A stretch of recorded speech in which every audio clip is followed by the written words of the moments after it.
Growing up as the second daughter in the Wilson family meant living in Jessica's shadow. She was 5 years older, and according to our parents, she was perfect in every way. I learned this lesson early, and it was reinforced daily in ways both big and small. When I was 6, I got an A on my math test and ran home excited to show Mom and Dad. They were in the kitchen, fawning over Jessica's new dance routine. "That's nice, honey," Mom said without even looking at my paper. "But look at your sister's pirouette." I stood there holding my test until the paper went limp in my hands, then quietly headed to my room. The pattern never changed. Jessica got new clothes from the mall while I got her hand-me-downs. When she wanted a phone at 12, they bought her the latest iPhone. When I turned 12, I got Jessica's old flip phone, and was told to be grateful. "Your sister is going places," Dad would say whenever I dared to complain. "She needs these things for her future." Apparently, my future didn't need much investment. Our paternal grandparents, who lived in the fancy part of town with their swimming pool and perfectly manicured lawn, were cut from the same cloth. Every time we visited, Grandma Margaret would greet Jessica with enormous hugs and excited squeals, while I got a distracted pat on the head. "Oh, Robin," she'd say, like she'd just remembered I existed. "You've grown." The Christmas I was 8 really drove it home. Jessica unwrapped a brand new laptop for her schoolwork. I got a pack of notebooks and some pencils. "We're being practical," Grandpa Richard explained with that condescending smile of his. "This is more your speed, isn't it?"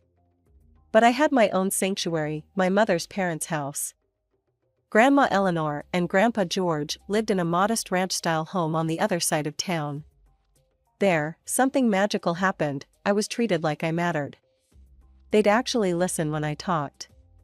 They hung my artwork on their fridge right next to Jessica's. They remembered my favorite foods and made them when I visited. Jessica hated going there. "It's so boring," she'd complain. "They don't even have a pool, and Grandma Eleanor never lets me choose what we watch on TV." So she stopped visiting, which meant I got them all to myself. While our parents were busy shuttling Jessica to her endless parade of activities, ballet 1 month, horse riding the next, then violin lessons she'd quit after 3 weeks, I spent my afternoons at Eleanor and George's. They taught me to bake cookies, helped me with homework, and never once compared me to my sister. I was 10 when my parents delivered the final verdict on my worth to the family.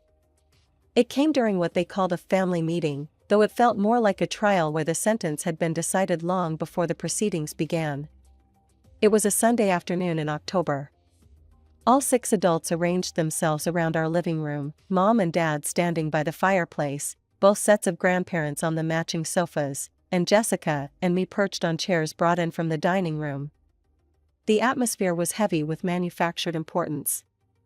"We need to discuss something serious," Dad began, his hands clasped behind his back like a businessman about to announce layoffs. "As you know, college education isn't getting any cheaper." I watched Jessica straighten up in her chair, smoothing her perfect blonde hair. At 15, she was already practicing her future college student pose.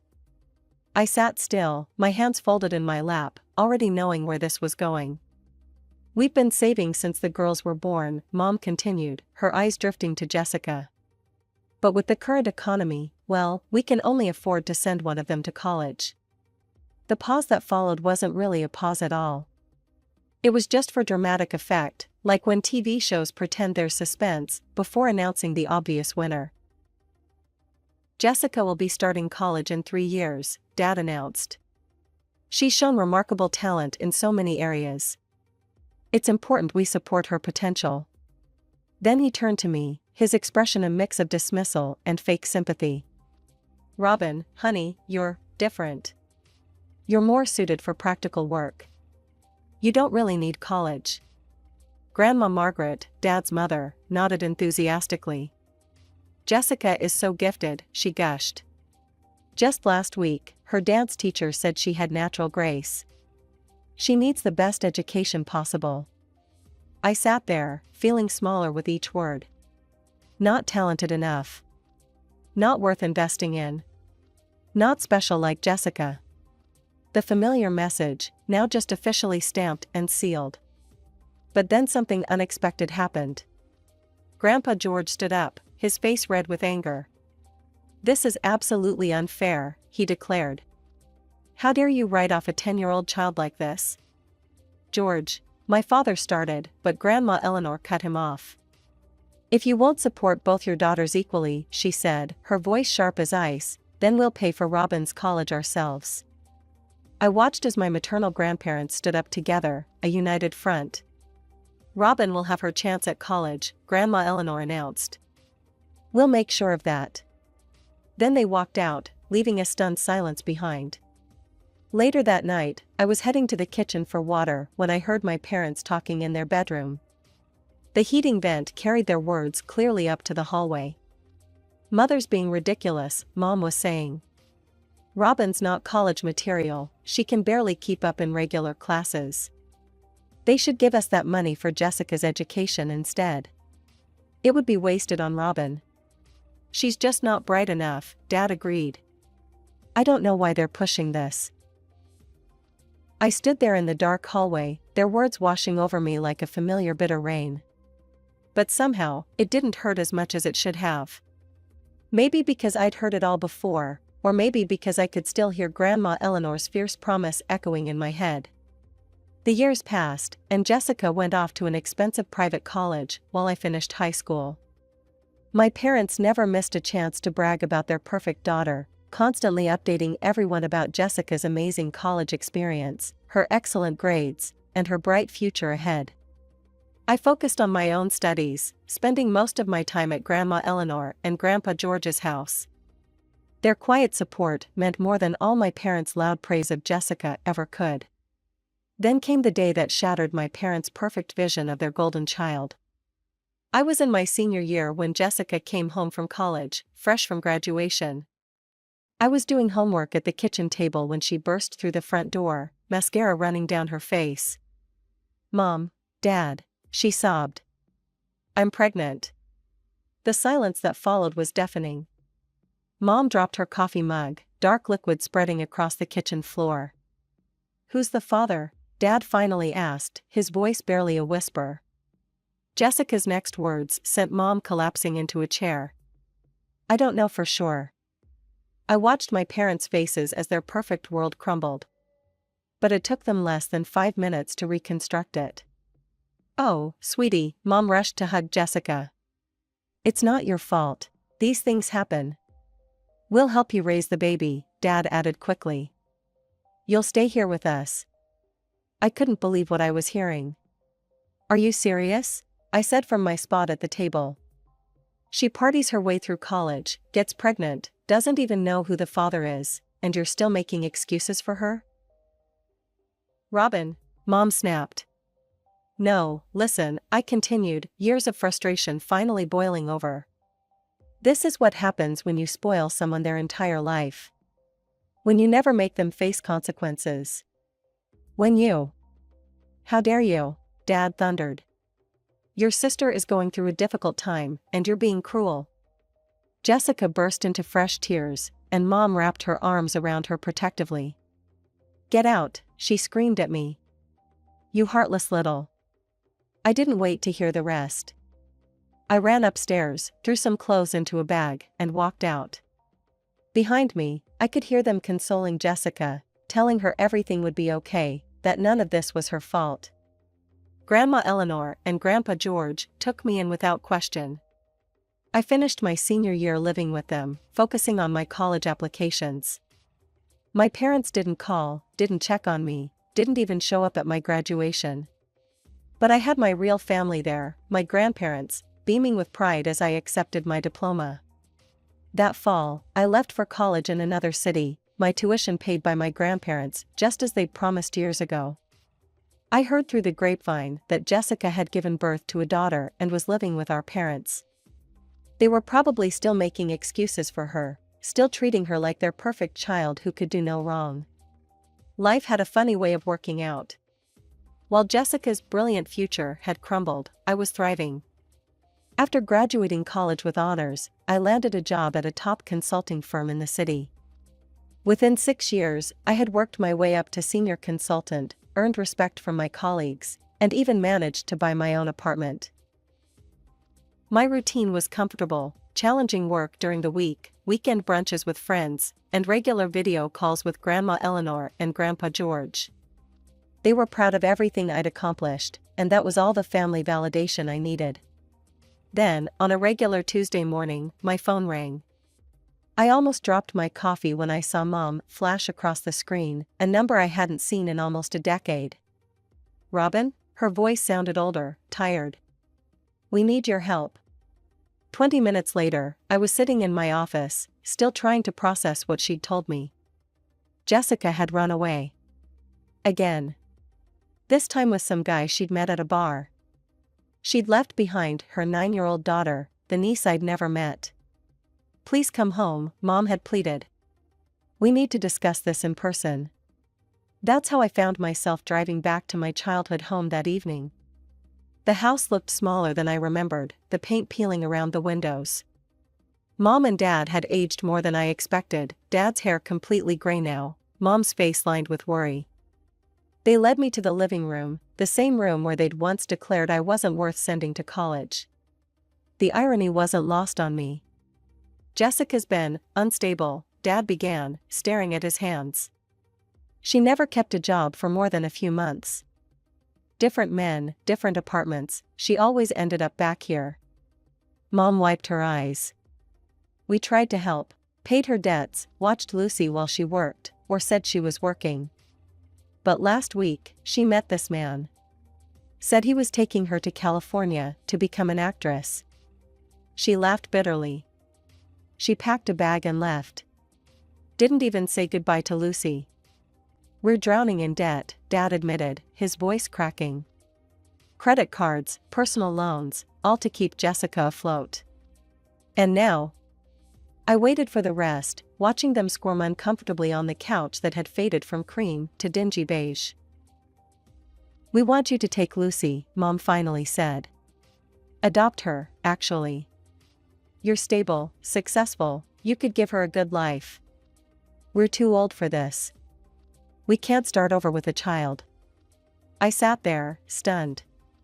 These people who had written me off as worthless, who hadn't even come to my graduation, were now asking me to take responsibility for a child I'd never met. A child they'd helped raise for 9 years while enabling Jessica's chaos. After my parents went to bed that night, I sat in the kitchen with Lucy. She was nothing like I expected, nothing like Jessica. While my sister had been loud and demanding, Lucy was quiet and thoughtful, with serious brown eyes and a gentle smile. "Do you like to read?" I asked, noticing a worn copy of Harry Potter on the kitchen counter. "I love it," she said softly. "But Grandma says I read too much. She says I should do something useful instead." Over cups of hot chocolate, Lucy slowly opened up. She told me about her life with my parents, how Grandma sighed heavily whenever she had to make Lucy dinner, how Grandpa complained about the cost of her school supplies. They didn't hit her or starve her, but their resentment was palpable in every interaction. I spent the next week taking time off work, getting to know my niece. We went for ice cream, visited the local library, and talked about everything and nothing. Lucy was smart, kind, and remarkably resilient despite everything she'd been through. She showed me her straight-A report cards that no one had ever celebrated, her artwork that never made it to the fridge. The decision to adopt her wasn't easy. I had a career, a life I'd built carefully from scratch. But watching Lucy try to make herself smaller, quieter, less troublesome, just as I had at her age, made the choice clear. The legal process was exhausting. For months, I gathered documentation, my financial records, character references, proof of stable employment. Jessica didn't contest the termination of her parental rights, didn't even show up for the hearing. Finally, after what felt like endless paperwork and interviews, I became Lucy's legal guardian. The day we packed up her room at my parents' house, they barely looked up from their TV show. "Don't forget to forward her school records," was all Mom said. Lucy flourished in our new life together. She decorated her room in our apartment with fairy lights and bookshelves, joined the school's debate team, made friends who came over for movie nights and study sessions. We developed our own little rituals: Sunday morning pancakes, evening walks in the park, marathon sessions of board games. Monthly visits to Grandma Eleanor and Grandpa George became a highlight for both of us. They doted on Lucy the way loving grandparents should, proudly displaying her artwork and report cards, remembering her favorite foods, listening to her stories with genuine interest. 5 years passed in what felt like the blink of an eye. Lucy turned 14, growing into a confident, compassionate teenager who consistently made the honor roll. My parents never called to check on her, never sent birthday cards, never asked how she was doing. But Lucy didn't seem to mind. She had found her real family. The phone call from my parents came on a Saturday morning. "We'd like you and Lucy to come visit," Mom said, her voice suspiciously cheerful. "We miss her." After 5 years of silence, their sudden interest set off alarm bells, but I decided to go. Lucy deserved to make her own choices about family relationships, and I didn't want to be the one standing in her way. The moment we walked through their front door, I understood why they'd called. Jessica was there, sitting on the couch like she'd never left. "Lucy," she cried, jumping up and rushing toward my niece. "Oh, baby, I've missed you so much." I watched Lucy's face carefully. She stood frozen, emotions flickering across her features: hope, fear, confusion, longing. Jessica wrapped her in a tearful embrace while our parents looked on approvingly. "I've changed," Jessica announced, wiping her eyes. "I've realized what's important. I want my daughter back." The word "back" hit me like a slap. Like Lucy was a borrowed sweater she'd finally decided to reclaim. "I'm living in Phoenix now," Jessica continued.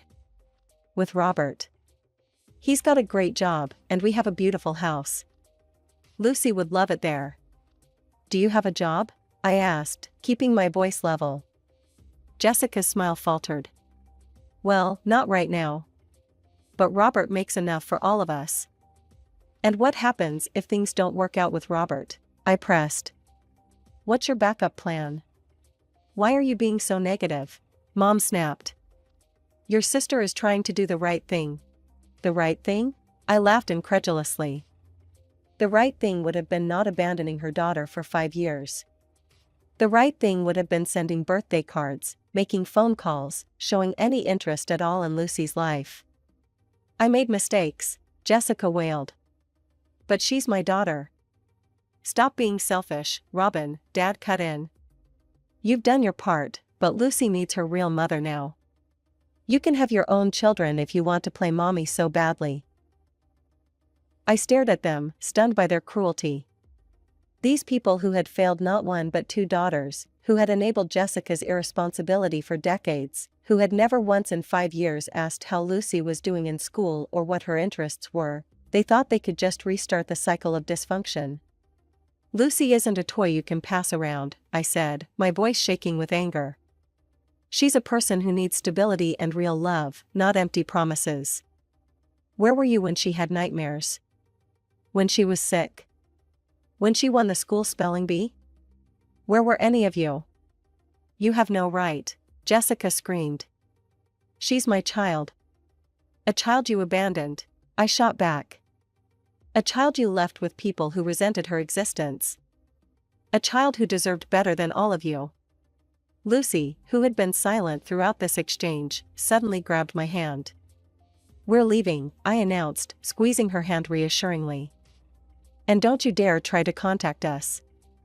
Jessica's call came exactly a week after our confrontation. When I saw her number, I almost didn't answer. But something told me to record the conversation, a habit I developed after years of dealing with difficult clients. "Hey sis," she said, her voice dripping with fake sweetness. "I've been thinking about our situation, and I think I have a solution that could work for everyone." "What situation?" "Lucy, of course. Look, I know you've gotten attached to her, and I know you make good money at your fancy job. So here's the deal: give me $150,000, and I won't sue for custody." The phone nearly slipped from my hand. "Excuse me?" It's really a win-win, Jessica continued casually, as if she wasn't trying to sell her own child. You get to keep Lucy, and I get enough money to start fresh. You can afford it with your salary. Let me get this straight, I said, my voice shaking. You're trying to sell your daughter to me? Don't be so dramatic. I'm just being practical. You want Lucy, I need money. Simple business transaction. She's your child, Jessica. Not a used car. Fine, she snapped, her sweet tone vanishing. Have it your way. I'll sue for custody, and you'll never see her again. How's that for practical? She hung up, and I sat there, clutching my phone, feeling sick to my stomach. The lawsuit came 3 days later. Jessica's new boyfriend had hired her a slick lawyer who specialized in family court. The initial filing painted Jessica as a reformed mother who had overcome hardship to create a stable home for her daughter, while portraying me as a manipulative aunt who had taken advantage of a temporary situation. In court, Jessica played her role perfectly. Tears streaming down her face, she told the judge about her journey of personal growth and how she'd found stability with her new partner. She claimed I had alienated Lucy from her, that I was using her daughter to prove I was better than my sister. Our parents testified on her behalf, claiming they'd only asked me to take Lucy temporarily while Jessica got back on her feet. Dad even suggested I was emotionally manipulating Lucy to turn her against her mother. I sat there, listening to their lies, watching them spin their web of deception. But I had come prepared. Your Honor, my lawyer said, I'd like to submit an audio recording into evidence. Jessica's face went pale as her voice filled the courtroom. Give me $150,000, and I won't sue for custody. You want Lucy, I need money. Simple business transaction. The silence that followed was deafening. Jessica's lawyer stammered, trying to object, but the damage was done. Our parents sat frozen in their seats, for once without excuses to make for their perfect daughter. Then Lucy stood up. At 14, she seemed suddenly older, more confident than I'd ever seen her. I want to stay with Robin, she said clearly. My mother abandoned me. Robin chose me. She's my real family. I watched Jessica's face crumple, not in genuine grief, but in the realization that she'd lost her leverage. Our parents couldn't meet anyone's eyes. And Lucy? Lucy stood tall, finally free of the weight of her mother's shadow. The judge's decision was swift and unequivocal.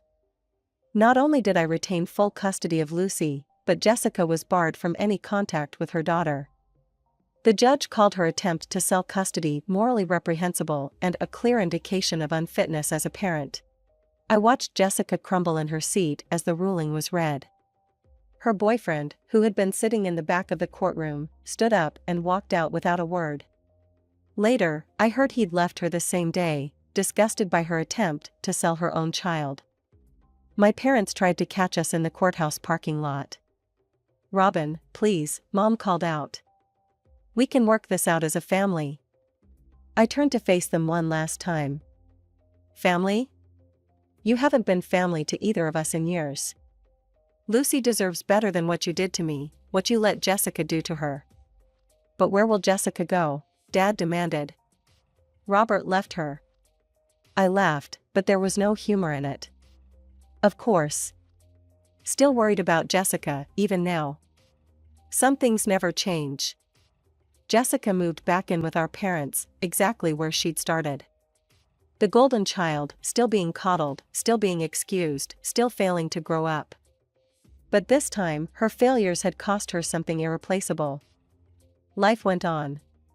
Lucy threw herself into her studies with renewed energy, as if the weight of uncertainty had finally lifted from her shoulders. She joined the school's newspaper team, started taking photography classes, and began talking about wanting to study journalism in college. You know what's funny? She said one evening as we were making dinner together. For years, I thought something was wrong with me because my mom kept leaving. But now I realize she was the one with the problem. She never knew how to love anyone but herself. I hugged her tight, amazed by her wisdom.